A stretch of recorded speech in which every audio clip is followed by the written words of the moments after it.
देश के मुसलमानों को कोर्ट में बड़ी जीत मिल गई है। नुपुर शर्मा पर अब मुसीबतों का पहाड़ टूटने वाला है। पैगंबर मोहम्मद नबी का अपमान करना नुपुर शर्मा को आखिरकार भारी पड़ ही गया, क्योंकि इस बात पर अब खुद सुप्रीम कोर्ट ने ऐसा बयान दिया है कि जिस बात से मुस्लिम खेमा खासा खुश नजर आ रहा है। आज सुप्रीम कोर्ट में नुपुर शर्मा के खिलाफ दर्ज एफआईआर और याचिका की सुनवाई शुरू करते ही अपना कड़ा रुख दिया है सुप्रीम कोर्ट ने। सुप्रीम कोर्ट के जज के तेवर काफी हद तक नुपुर शर्मा के खिलाफ कड़े नजर आए और नुपुर शर्मा की गैर जिम्मेदाराना बयान पर सुप्रीम कोर्ट के जज काफी भड़के। फटकार लगाते हुए कहा कि नुपुर शर्मा ने पैगंबर के खिलाफ टिप्पणी या तो सस्ता प्रचार पाने के लिए किया है या किसी राजनीतिक एजेंडे के तहत या किसी घृणित गतिविधि के तहत की है। कोर्ट ने पैगंबर मोहम्मद के खिलाफ टिप्पणी को लेकर नुपुर शर्मा की माफी का उल्लेख करते हुए कहा कि ये बहुत देर से मांगी गई माफी है और इसी देरी के कारण उनकी इस टिप्पणी के कारण ही देश भर में माहौल बिगड़ चुका है। कई हिंसक घटनाएं हुई जिसका परिणाम बेकसूरों को भुगतना पड़ा। सुप्रीम कोर्ट ने जब सभी मामलों को दिल्ली ट्रांसफर करने की मांग ठुकरा दी तो अब नुपुर शर्मा को संबंधित राज्यों में मुकदमा लड़ना होगा।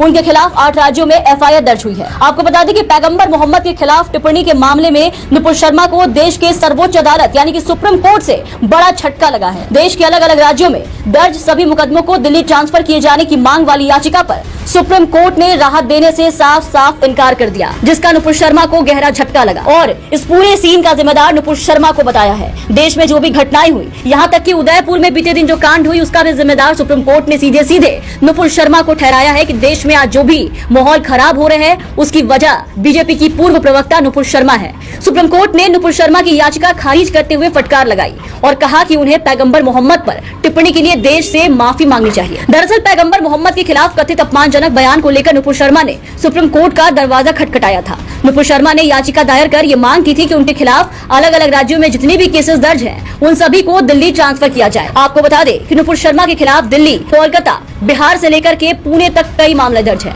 और उन्हें इन सभी राज्यों में हाजिर होना था, जहां नुपुर शर्मा बार-बार अपनी सुरक्षा का हवाला देकर के हाजिरी से इनकार कर रही थी, उसे टाल रही थी। नुपुर की ओर से सुप्रीम कोर्ट में याचिका दर्ज की गई थी। जगह जगह हुई एफआईआर को एक जगह दिल्ली में शिफ्ट किया जाए ताकि वहां सत्ता का पावर का इस्तेमाल कर नुपुर शर्मा कैसे भी बच सके, लेकिन सुप्रीम कोर्ट के जज ने इस याचिका को सीधे सिरे से खारिज कर दिया। इसके साथ ही सुप्रीम कोर्ट ने अपनी सुनवाई के दौरान नुपुर शर्मा की टिप्पणियों को तकलीफदेह बताया और कहा कि उनको ऐसा बयान देने की क्या जरूरत थी।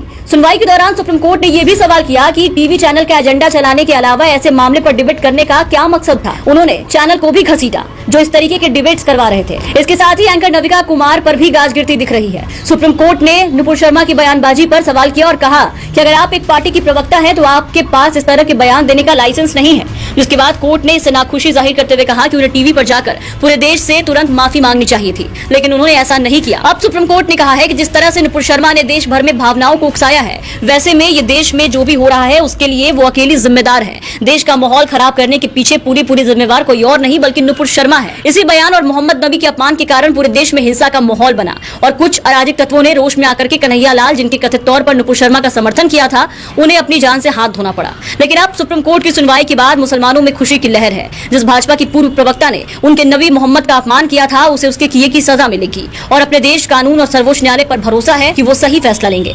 भाजपा की पूर्व प्रवक्ता नुपुर शर्मा के बयान से बात कहां से कहां पहुंच गई, इसका खामियाजा ना जाने कितने बेगुनाहों को भुगतना पड़ा, ये सब ने देखा। देश से लेकर के विदेश तक प्रदर्शन हुए, यहां तक कि कई खाड़ी देश ने भी इसकी कड़ी आलोचना की, लेकिन फिर भी भाजपा और देश के प्रधानमंत्री इस पूरे मामले पर चुप्पी साधे रखे थे। लेकिन अब सुप्रीम कोर्ट इस मामले पर आगे आया है और उन्होंने नुपुर शर्मा को कड़ी फटकार लगाई है।